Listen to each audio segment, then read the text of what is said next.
नमस्कार, स्वागत है आपका प्राइम टीवी में। मैं हूं आपके साथ प्रिया तिवारी। शुरुआत करते हैं खबरों की। प्रतापगढ़ के नगर कोतवाली अंतर्गत ईश्वरनाथ गांव में 31 मार्च की शाम को रामपाल नाम के व्यक्ति की गोली मारकर हत्या कर दी गई थी। एसपी आकाश तोमर ने प्रेस कॉन्फ्रेंस में खुलासा किया है कि रामपाल की हत्या उसके भाई ने कराई थी। अपना दल यानी कि एसए के विधायक राजकुमार पाल के परिवार के होने के नाते पुलिस लगातार अपराधियों को पकड़ने के लिए टीम गठित की थी, जिसमें मुखबिर की सूचना पर चेकिंग के दौरान 4 अभियुक्त को छता का पुरवा के पास से गिरफ्तार किया गया था। तो ये खबर हम आपको प्रतापगढ़ से बता रहे हैं। वहीं से पूरे मामले में अपना दल के विधायक राजकुमार पाल के परिवार के होने के नाते पुलिस लगातार अपराधियों को पकड़ने के लिए टीम गठित की थी, जिसमें मुखबिर की खास सूचना पर चेकिंग के दौरान 4 अभियुक्त को छता कपुरवा के पास से गिरफ्तार किया गया है। वहीं रामपाल मर्डर केस का खुलासा हुआ है। आपको बता दें कि भाई ने इस पूरे मामले में भाई को पकड़ा गया है। 21 तारीख को थाना कोतवाली जनपद प्रतापगढ़ के अंतर्गत एक मर्डर हुआ था और वो ब्लाइंड मर्डर था। इसमें कुछ कारणों से संवेदनशील प्रकरण और बन गया था। इस घटना में प्रकाश में आया है कि जो वादी मुकदमा था उसके द्वारा ही मर्डर कराया गया था अपने भाई का। उसको ऐसा लगता था कि जब उसके पुत्र की कुछ साल पहले डेथ हुई थी तो इसमें मृतक द्वारा जादू टोना कराया गया था और घटना के बाद उसके द्वारा खुशी मनाते हुए मुर्गा शराब इसका भी सेवन किया गया था। तो उसके मन में ऐसा लगता था कि वह मर्डर इसका भी प्लानिंग कर रहा था। तो फिर जो कि हमारा मेन कॉन्स्पिरेटर है, भाई जो है विक्टिम का, उसके द्वारा कुछ शूटर्स को हायर किया गया और इस घटना को अंजाम दिया गया। इसमें घटना में प्रयुक्त जो भी पिस्टल है वो हम लोग के द्वारा बरामद कर ली गई है। जो मोटरसाइकिल थी वो बरामद कर ली गई है। 2 शूटरों का इसमें नाम आया है। एक शूटर है उसको हम लोगों ने गिरफ्तार कर लिया है, दूसरों को भी हमने आइडेंटिफाई कर लिया है। उसकी भी शीघ्र हम लोगों के द्वारा। बढ़ते अगली खबर की ओर। प्रयागराज के उतराव थाना क्षेत्र में एक ट्रक अनियंत्रित होकर नाले में पलट गई, जिससे चालक की मौत हो गई। वही मौत की सूचना जैसे ही परिजनों को मिली वैसे ही वहां पर कोहराम मच गया। फिलहाल पुलिस ने शव को कब्जे में लेकर पोस्टमार्टम के लिए भेज दिया है। तो ये खबर हम आपको प्रयागराज से बता रहे हैं, जहां हादसे में चालक की मौत हो गई है। बता दें कि अनियंत्रित ट्रक नाले में पलट गई। ये पूरा मामला उतराव थाना क्षेत्र का है, जहां पर एक ट्रक अनियंत्रित होकर नाले में पलट गई। वहीं इस हादसे के दौरान चालक की मौत हो गई। वहीं मौत की सूचना जैसे ही परिजनों को मिली वहां पर कोहराम मच गया। फिलहाल पुलिस ने शव को कब्जे में लेकर पोस्टमार्टम के लिए भेज दिया है।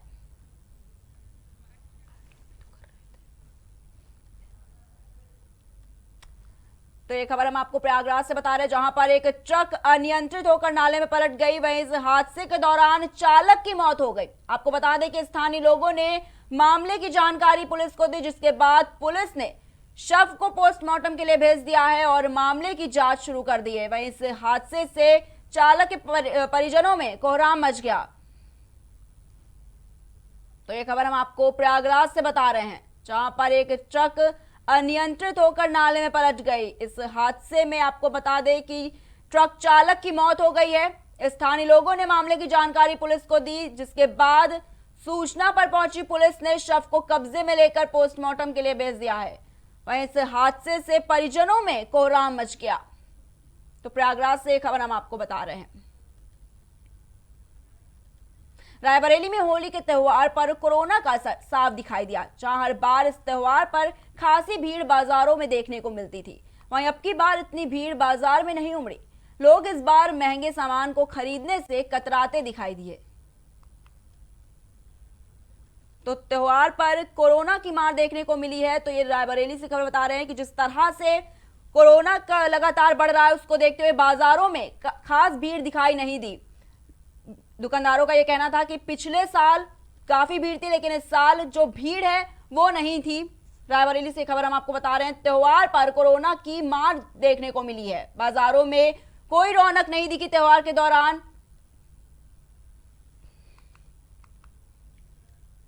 बढ़ते अगली खबर की ओर। कांग्रेस नेता सज्जन सिंह ने प्रधानमंत्री नरेंद्र मोदी को एक सलाह दी है, जिसमें उन्होंने कहा कि प्रधानमंत्री मोदी को देश की सेना का इस्तेमाल अपनी राजनीति के लिए नहीं करना चाहिए।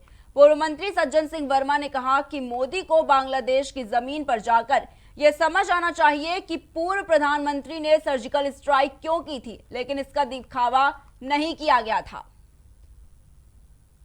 कांग्रेस नेता सज्जन सिंह ने पीएम मोदी को यह सलाह दी है। आपको बता दें कि उन्होंने कहा है कि प्रधानमंत्री मोदी को देश की सेना का इस्तेमाल अपनी राजनीति के लिए नहीं करना चाहिए।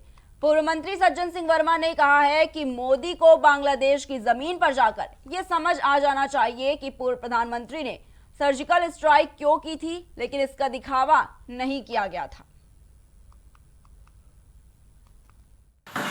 मोदी जी, बांग्लादेश की धरती पे कदम रखते ही आपको एहसास हो गया होगा कि पवित्र सर्जिकल स्ट्राइक क्या होती है। हमेशा आपने तो वोटों की खेती के लिए सर्जिकल स्ट्राइक का ड्रामा किया।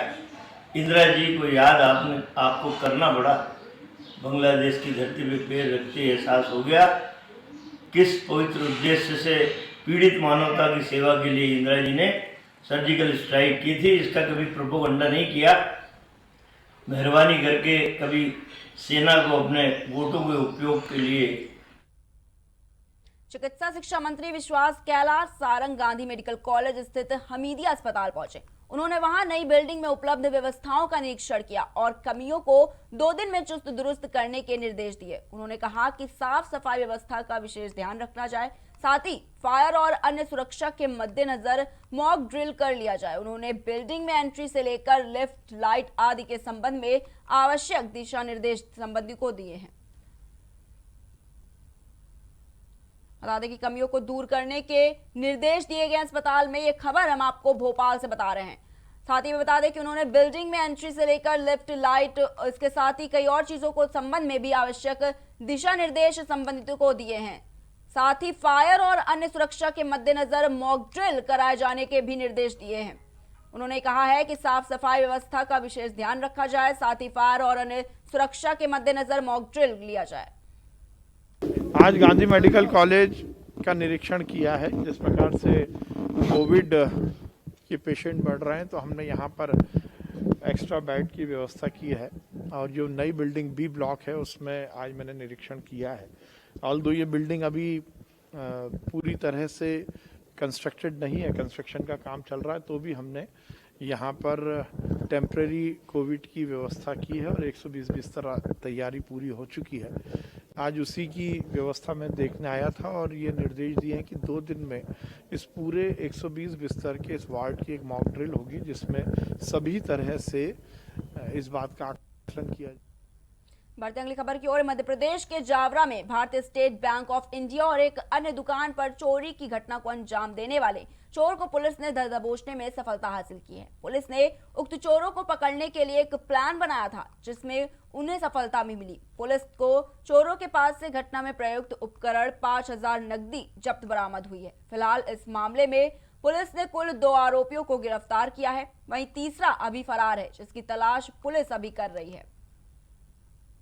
तो जावरा से एक खबर हम आपको बता रहे हैं जहां पर पुलिस को बड़ी सफलता हाथ लगी है। आपको बता दें कि भारतीय स्टेट बैंक ऑफ इंडिया और एक अन्य दुकान पर चोरी की घटना को अंजाम देने वाले चोर को पुलिस ने पकड़ लिया है। पुलिस ने उनके पास से कई तरह के उपकरण बरामद किए हैं, साथ ही 5000 नकदी भी बरामद की है। फिलहाल इस मामले में पुलिस ने कुल 2 आरोपियों को गिरफ्तार किया है, वहीं तीसरा अभी फरार है जिसकी तलाश पुलिस कर रही है।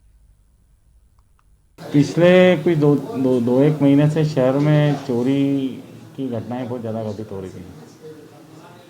इसमें अभी 17/3 की रात को भी चूड़ी बाज़ार में एक मेडिकल और पान की दुकान को चोर सीसीटीवी के फुटेज में तोड़ने का प्रयास करते हुए दिखाई दिया था। इससे पहले करबला में भी बैंक के ताले तोड़ दिए थे और अभी 22/3 को भी दिन में ही पिपली बाज़ार में एक गली में चोर घुस गए थे। इन सब चीज़ों को देखते हुए पुलिस की तरफ से एक टीम गठित की गई और सुराग रस्सी लगाई गई। तो फुटेज आदि के आधार पर जब पता किया तो यहीं नाना साहब के बाग और तालनाका क्षेत्र के कुछ 3-4 बदमाश जो सक्रिय रूप से इन वारदातों को अंजाम देने का प्रयास कर रहे थे, उनमें से कल 2। हरिद्वार में भिक्षावृत्ति बड़े पैमाने पर होती है। इस भिक्षावृत्ति को खत्म करने के लिए हरिद्वार कुंभ मेला पुलिस ने मानवता की बड़ी मिसाल पेश की है। कुंभ मेला आईजी के प्रयास से हरिद्वार में भीख मांगने वाले 16 लोग मुख्य धारा में वापस लौट आए हैं। ये सभी लोग अब कुंभ मेला पुलिस की मेस में खाना बनाने का काम कर रहे हैं। आईजी संजय गुंजाल ने सभी लोगों को जूते, कपड़े और कोरोना सुरक्षा किट प्रदान की। साथ ही कुंभ मेले के बाद इन पर रोजगार का कोई संकट ना हो, उसके लिए सिडकुल की कंपनियों से संपर्क किया है और कुंभ के बाद इन सभी लोगों को इन कंपनियों में रोजगार दिया जाएगा। तो बता दें कि पुलिस की मुहिम जो है वो रंग लाई है। ये खबर हम आपको हरिद्वार से बता रहे हैं, जहां पर भिक्षावृत्ति करने वालों के लिए एक मुहिम तैयार की गई है, जहां पर कुंभ मेला आईजी के प्रयास से हरिद्वार में भीख मांगने वाले 16 लोग मुख्य धारा में वापस लौट आए हैं। बता दें कि ये सभी लोग अब कुंभ मेला पुलिस की मेस में खाना बनाने का काम कर रहे हैं। वहीं आईजी संजय गुंजाल ने सभी लोगों को जूते, कपड़े और कोरोना सुरक्षा किट भी प्रदान की है। मैं जहानपुर रहने वाला हूँ, तो यहाँ से पुलिस के अंडर में हम आ गए, तो इनने हमें काम दिया, मेस में काम दिया, पुलिस का ही खाना बनाने लगे हम। फिर एक आध महीने के बाद हमारा पैसा भी आ गया खाते में, खाते भी खुलाए, आधार अभी मिले नहीं, मिलेंगे। और मैं भी अच्छा भी हमें लग रहा है, कपड़े लिखते भी दिए, लेकिन मैं ये कहना भी चाह रहा, सोच भी दिमाग भी लगा रहा कि आगे भी हमें काम मिलना चाहिए। ये नहीं कुम करवा ले, आगे हमको काम ना मिले। बहुत बढ़िया, बहुत बढ़िया। आईजी साहब ने जो करा हमारे लिए बहुत अच्छा करा। हरिद्वार में अप्रैल में होने वाले महाकुंभ मेले के 3 शाही स्नान उत्तराखंड पुलिस के लिए एक बड़ी चुनौती बना हुआ है। पुलिस ने अभी तक मकर संक्रांति और महाशिवरात्रि के गंगा स्नानों को कुंभ मेले के शाही स्नान के ट्रायल के तौर पर लिया है। पुलिस ने आने वाले दिनों में होने वाले शाही स्नान के लिए अपनी तैयारी पूरी कर ली है। वहीं उत्तराखंड के डीजीपी अशोक कुमार ने हर की पौड़ी पर कुंभ मेले की ड्यूटी में तैनात करीब 10,000 पुलिसकर्मियों को कुंभ मेले के शांतिपूर्वक संपन्न कराने की शपथ दिलाई है। तो हरिद्वार से खबर हम आपको बता रहे हैं, जहां पर डीजीपी ने पुलिसकर्मियों को शपथ दिलाई है। उत्तराखंड के डीजीपी अशोक कुमार ने हर की पौड़ी पर कुंभ मेले की ड्यूटी में तैनात करीब 10,000 पुलिसकर्मियों को कुंभ मेले के शांतिपूर्वक संपन्न कराने की शपथ दिलाई है। जरूर मिलेगा। कारण ये है कि ये सबसे बड़े स्नान है। परंपरा के अनुसार जो 14 अप्रैल जो है महाकुंभ का दिन है, मई संक्रांति का दिन है, बैसाखी का दिन है, देश भर में उसमें अलग अलग नाम से त्यौहार मनाए जाते हैं। और 12 अप्रैल को सोमवती अमावस्या है, तो हमारी एक्सपेक्टेशन परंपरा के हिसाब से है कि इसमें भीड़ सबसे ज़्यादा आएगी। तो 2021 के हरिद्वार महाकुंभ के सबसे बड़े दिन है 12 अप्रैल और 14 अप्रैल, इसलिए हमारे लिए इसको हम सबसे बड़ी चुनौती मान के चल रहे हैं और उसी के अनुरूप अपनी तैयारियों का स्तर बढ़ा रहे हैं। इससे पहले के जितने स्नान थे, मकर संक्रांति से लेकर महाशिवरात्रि तक, हमने उन सबको रिहर्सल का माना, जिससे कि हमारी फोर्स गेयर अप कर जाए, जो बड़ी चुनौती है। तो इस बड़ी चुनौती के लिए हमने अपनी पुलिस को तैयार किया है। उसी के लिए आज उन सबको शपथ दिलाई है कि वो इस त्योहार। भाजपा विधायक सुरेश राठौर को निरंजनी अखाड़े ने महामंडलेश्वर बनाने का फैसला किया है। खुद भाजपा विधायक सुरेश राठौर ने महामंडलेश्वर बनाए जाने की पुष्टि की है। वहीं दूसरी ओर अखाड़े का महामंडलेश्वर बनने के साथ ही सुरेश राठौर कुंभ का शाही स्नान भी करेंगे। आपको बता दें कि सुरेश राठौर इससे पहले रविदासाचार्य भी बन चुके हैं।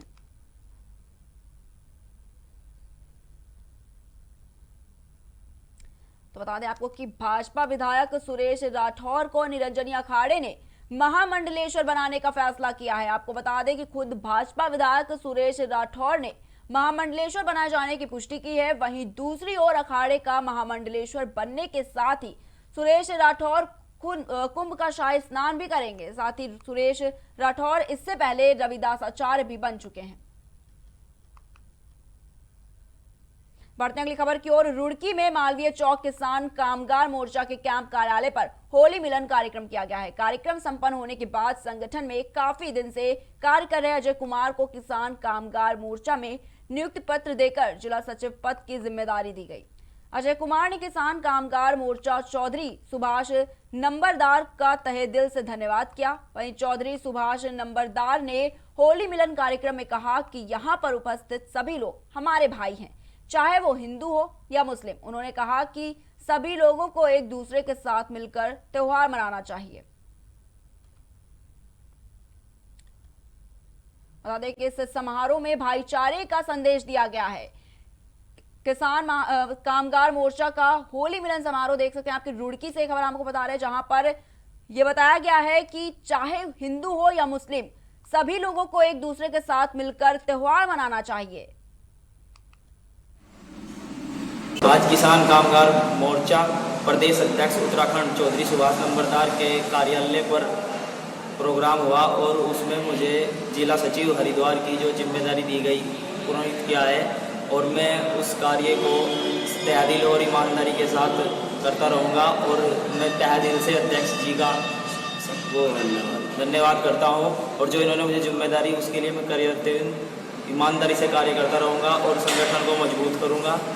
होली मिलन का प्रोग्राम था जी, सभी लोग हिंदू मुस्लिम सभी भाइयों को मिलकर होली मिलन का प्रोग्राम रुड़की कार्यालय में मनाया गया और यो जिला सचिव अजय कुमार को नियुक्त किया गया। इन्हें भगवान से अल्लाह से इनका भविष्य उज्जवल भविष्य की कामना करते हैं, इनका भविष्य अच्छा हो और ये माया इस कंधे से कंधा मिलाकर हमारा किसान कामगार मोर्चे में कार्य करेंगे और आगे बढ़ेंगे और ऐसे ही प्रोग्राम होता रहा। ये जो है बहुत निष्ठावान पहले से ही जुड़े हैं किसान कामगार मोर्चे से, इन्हें देखकर। रुड़की के सैकड़ों साल पुराने शहीद स्मारक वटवृक्ष पर चल रहे सौंदर्यीकरण के कार्य का जायजा लेने विधायक देशराज पहुंचे। बता दें कि यहां आजादी की लड़ाई लड़ने वाले राजा विजय सिंह और उनके सेनापति कल्याण सिंह के सम्मान में स्मारक का सौंदर्यीकरण किया जा रहा है, जिसका जायजा लेने के लिए विधायक देशराज पहुंचे थे। इस दौरान उन्होंने जेई और ठेकेदार को ये निर्देश दिए कि इस स्मारक के सौंदर्यीकरण में किसी तरह की ढिलाई और लापरवाही नहीं बरती जाए। साथ ही उन्होंने ये भी कहा कि यहां 100 फुट की ऊंचाई का राष्ट्र ध्वज भी लगाया जाएगा। तो जेई और ठेकेदार को आवश्यक दिशा निर्देश दिए गए हैं। ये खबर अब आपको रुड़की से बता रहे हैं। बता दें कि आजादी की लड़ाई लड़ने वाले राजा विजय सिंह और उनके सेनापति कल्याण सिंह के सम्मान में स्मारक का सौंदर्यीकरण किया जा रहा है, जिसका जायजा लेने के लिए विधायक देशराज पहुंचे थे। वहीं इस दौरान उन्होंने जेई और ठेकेदार को ये निर्देश दिए कि इस स्मारक के सौंदर्यीकरण में किसी तरह की ढिलाई और लापरवाही नहीं की जाएगी। इसके साथ ही उन्होंने ये भी कहा कि यहां 100 फुट की ऊंचाई का राष्ट्र ध्वज भी लगाया जाएगा। 15 अगस्त 1947 से पहले हमारा देश अंग्रेजों का गुलाम था और अंग्रेज हमारे ऊपर अत्याचार करते थे और स्वतंत्रता की पहली क्रांति, ये हमारा सौभाग्य है कि कुंजा बहादुरपुर में जो राजा थे, राजा विजय सिंह, उनके सेनापति कल्याण सिंह और उनके नेतृत्व में अंग्रेजों के खिलाफ लड़ाई लड़ी गई थी।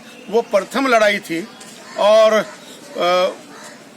इसी वजह से राजा विजय सिंह, उनके सेनापति कल्याण सिंह को सैकड़ों सैनिकों के साथ इस वट वृक्ष पे उनको शहीद किया गया था, उनको फांसी दी गई थी अंग्रेजों के द्वारा।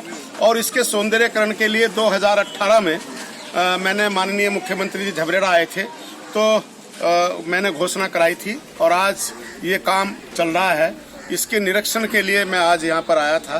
काम ठेकेदार को स्पष्ट निर्देश दिए गए। फिलहाल इतना ही। देश दुनिया की तमाम बड़ी खबरों को देखने के लिए देखते रहिए प्राइम टीवी।